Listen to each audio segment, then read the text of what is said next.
So what Nathan said before that previous song is kind of the start of my thing, because it's not necessarily going to start out totally warm and fuzzy, but I think if we work through this, this topic has been on my head. I did the 4 weeks of Advent, and as soon as that finished, this popped into my head, and I kind of let it go.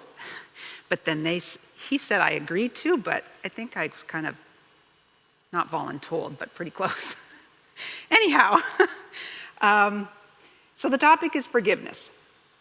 And I think if we work through that, it'll end up closer to warm and fuzzy than if we don't work through it. So I started out, okay, I'm losing it. I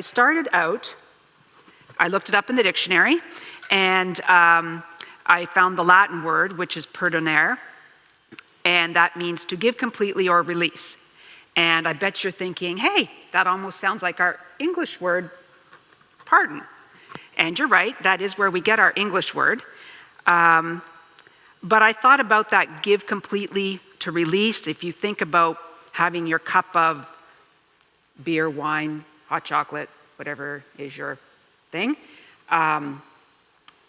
and you release it, it's gone. Now, if you're a ninja, I am sure you could probably grab the cup and pick up the cup. But to pick up the cup and the liquid, you can't. It's released. It's gone. Then more researching, found this really cool table, and it had words of the frequent words in the Bible and all the different times, the number of times that they had all been there. And so I found that love, I think, was 232, and different for different translations. So I just picked a column. Love, 232, grace, 123, and in the New Testament, the Greek word for forgiveness, aphiemi, appears 146 times.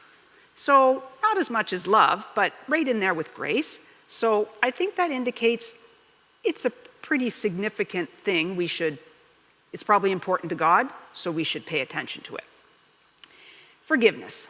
We all need it, whether it's giving or receiving. It's funny. I know I'm not perfect, and you know you're not perfect, and I know that you know that I'm not perfect. Yet when we are wronged, it's like, I have been wronged. I need revenge, or to even the score, or I need something because I have been wronged. Or maybe you're the wronger, and when that occurs, we usually try and figure out how to sweep it under the carpet, or how to hide it somehow, or, wasn't me, man, I wasn't there, I know nothing about it. So there's two sides to the coin, giving and receiving. And so I thought I'd talk about the giving part. I thought I'd come up with some great story, how I was wronged, and although I know I have had people wrong me, I couldn't think of something good, but I was cleaning my bedroom, and I came across a letter from the kids. Dear Mom, we broke the closet door, we are sorry, we will pay for it, and they all signed it. Now, I think the story goes that Janelle and I were out for the evening. Zachary would have been just probably 13 or 14, old enough to babysit everybody, and we come home and the note's on my pillow, and I'm sure I was a little bit mad, maybe hurt, because I'm pretty sure I would have told them, shouldn't be doing that, don't do that, don't do that, but of course they did that because we were away. And I think where my closet used to be, it was kind of a good hockey type area, and so they were making epic hockey saves, and they broke the closet door. So so I was angry. I had a choice to stay in that anger, or give some grace and mercy. How about you? Where are you at? with your teenage son or daughter who has just dinged the garage door. They didn't totally trash it, but they dinged it. Or maybe a little ding in the car. They're just learning to drive. Do you value the relationship and uphold that, or the thing? Maybe at work, there's a squabble at work. Is the squabble worth going into, or should you stay, salvage the relationship? And I'm sure we could all think of this thing that's happening. Should we go down the forgiveness path or stay angry? Obviously, I chose the relationship, but it's not always that easy. The hurt that people can cause us can go deep and be very cutting and harmful. And just as a short aside here, I am not at all saying forgiveness is reconciliation. Heather talked about reconciliation a few weeks ago.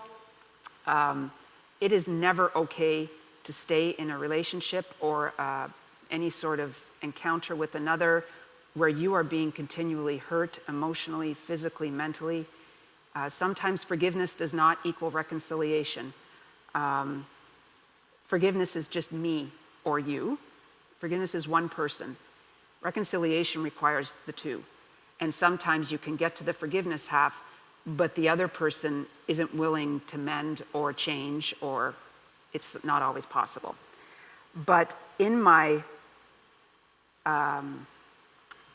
research, I found 8-step programs, 12-step programs, 4-step programs, all sorts of guidelines. So if you're not sure where to go or how to go about it, you could look up that. I know Nathan has preached a sermon where I remember there being a circle. Half the circle was forgiveness, the other half was reconciliation. Heather recommended a book to me. Now, I read like a snail goes, so there was not time for me to read the book and incorporate the information here. But it was written by Desmond Tutu and his daughter. I think it's called The Book of Forgiving. And I figured, given who he is, he probably has a thing or two to say about the topic. Heather does have a blog, Powered by Love, and she gave a little write-up on it there if you want to investigate that. Ephesians 4:31 and 32 says, "Let all bitterness and anger and wrath and clamor and slander be put away from you, along with malice. Be kind to one another, tender-hearted, and forgive one another as God in Christ forgave you." So what I see here, or hear here, is that we are being commanded. We are being told, be kind, be tender-hearted, forgive. And I don't think that's just if we feel like it. I think we're to follow God's example. And certainly there are stories, letters, verses all throughout the Bible basically saying, if you want God to forgive you, we need to forgive others. In the Old Testament, there's a famous story in Genesis 37. Joseph. I'm sure we all remember the play, Joseph and the Amazing Technicolor Dreamcoat. It was a great play. Anyhow, Joseph, there's a whole slew of brothers and Joseph, and it says he was loved more by his dad, and he had the fancy pants coat, and he seemed to have these prophetic dreams indicating, he says, guys, I had this dream, and we were doing the wheat, and my wheat sheaf stood up, and all yours bowed down to me. And so the brothers are all laughing at him because they're all saying, yeah, right, I don't think that's going to happen. So between the favoritism in the coat and the dreams, he wasn't the favorite amongst the brothers. So they throw him into a well, which isn't great, but initially they decided they were going to kill him. So the well is the better deal. Then they say, let's sell him. There's a caravan going by. Why don't we sell him? And then we can just tell Dad when we get home that he got eaten by a wild animal. So off Joseph goes to Egypt with the caravan. He ends up in prison for a crime he did not commit, but of course the dreams still occur and he interprets other people's dreams. Well, eventually that gets back to Pharaoh, and Pharaoh's having dreams that he feels are troubling, so Joseph interprets Pharaoh's dreams. And the long and the short of it is, there's going to be years of feast and years of famine. And Joseph says, we need to prepare for this because the famine's going to be long. So Pharaoh puts him in charge of the kingdom. And of course, there's the feast and the famine. And during the famine, his brothers back home run out of food. So they come asking Joseph for food. Now, Joseph recognizes him. They don't recognize Joseph. And he plays around with them a bit. He says, well, if you want food, you got to leave your youngest brother, which Joseph knows will get them into deep poo-poos with dad back home. And they take the food and go home. Their food runs out, they come back. And Joseph plays around with them a bit more. Joseph gets his servant to put his silver cup in their luggage and sends them on their way home. And then after they leave, he says to the servant, go chase after them and accuse them of stealing my cup. So they come back and they're beside themselves. What are they going to do? They're going to take another brother. This is going to be bad. And Joseph eventually can't stand it anymore. Throughout the story, they tell him, they write about Joseph weeping because he misses them so much, his family. And so by the end of the story, once they get called back a second time, he says, brothers, come closer. It's me, Joseph. God put me here. Don't be angry with yourselves. I was sent here to prepare for the famine. He's actively forgiving. In the New Testament, we see Peter asking Jesus about how many times to forgive. And growing up, I can remember the priest talking, Lord, how many times must I forgive? And when I was reading this, I really think it's more like, how many times do I have to forgive? 7? Like once a day? That should be enough, shouldn't it? And Jesus says, no, actually 77. And I've heard, or I've read 70 times 7 also. So I'm sure you're all smart enough to know that he didn't mean 77 and he didn't mean 490. Those numbers in that time period are culturally significant, signifying fullness and completion, poetically symbolic for infinity and limitlessness, without counting or consideration. So limitlessness. I tried to think of limitless things. The gas in my husband's gut is definitely limitless. As an aside, he has decided to call that a motility check. And for you people who aren't medical, that's like to make sure everything's moving in the medical world. One of those squirrels of Nathan's caught me. Limitlessness. So limitlessness, I couldn't think of anything. I thought of speed limit. Then I thought of the Autobahn. But then you can only go as fast as your car goes, so that's still got a limit. But actual limitless, I thought only of God. And if we're thinking about what we're being called to do, to be God's representative here on earth, then I think we have to strive towards that limitless forgiving. If we don't do that, we're kind of being liars because we say we're following Jesus, but if we don't do that, then it's not really being truthful, and we're being poor representatives. So the asking of forgiveness. This, I do have a story.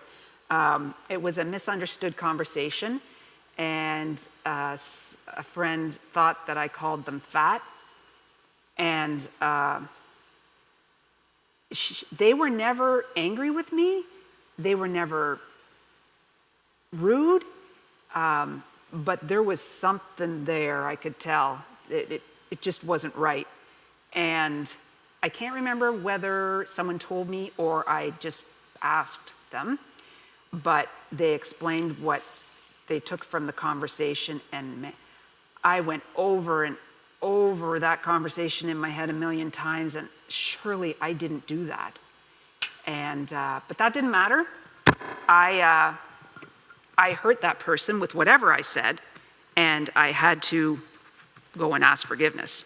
And thankfully for me, they were ready to give forgiveness. That doesn't always coincide.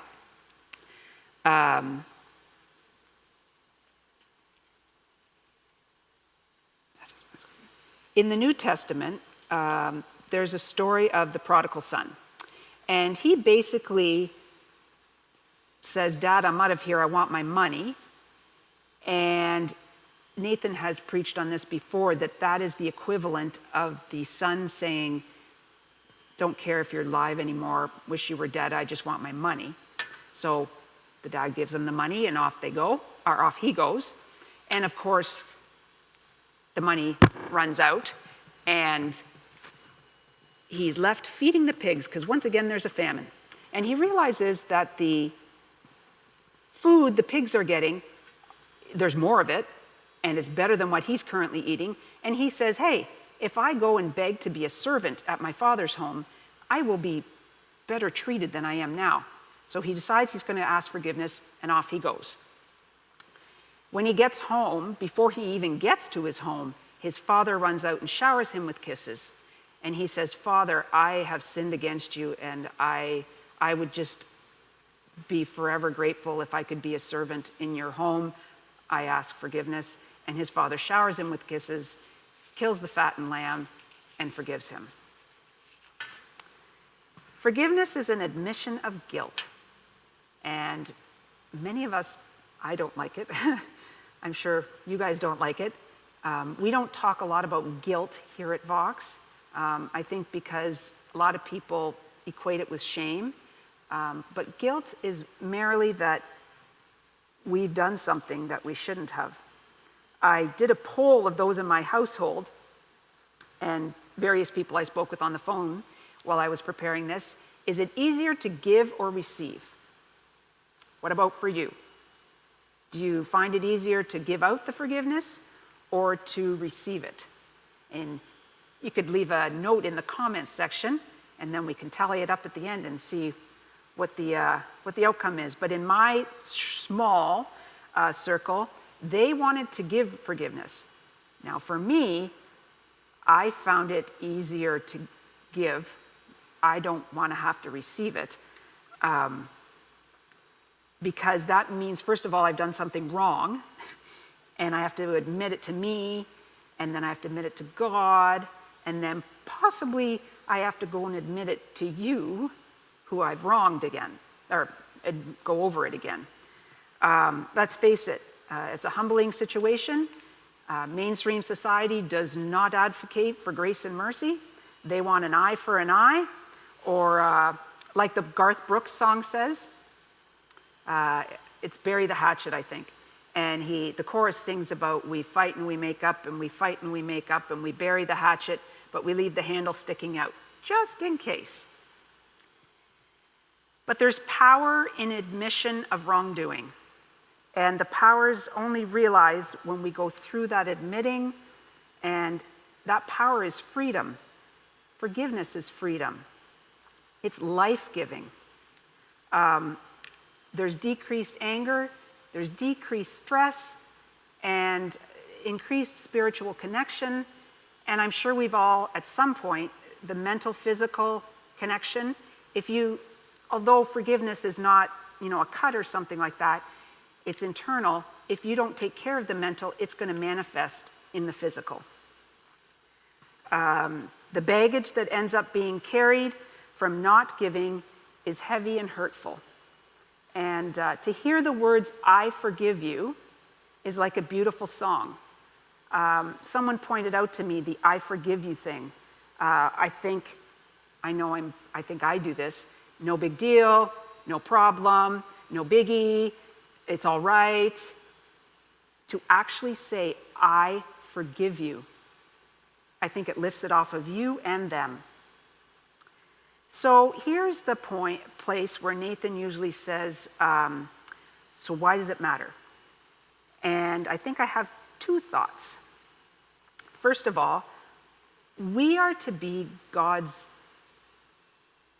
final thing that is his best. He's done the earth and the trees and the animals.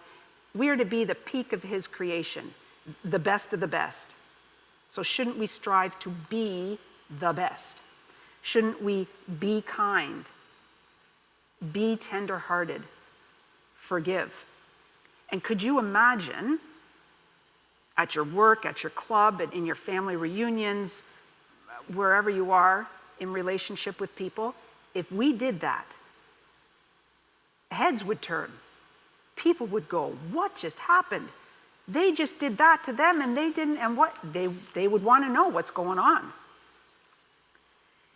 And then, totally unrelated reading, Matthew 11:29, I was reading for something else, I don't know. But I thought it spoke to what was going on here. Come to me, all who are burdened, and I will give you rest. Take my yoke and learn from me, for I am gentle and lowly in heart, and you will find rest for your souls. I think forgiveness, whether we're giving it or getting it, is part of the way life becomes a little less burdensome. Maybe Jesus' yoke, his teaching, what he taught and showed us and died for us, maybe his yoke of forgiveness truly is more restful for our souls.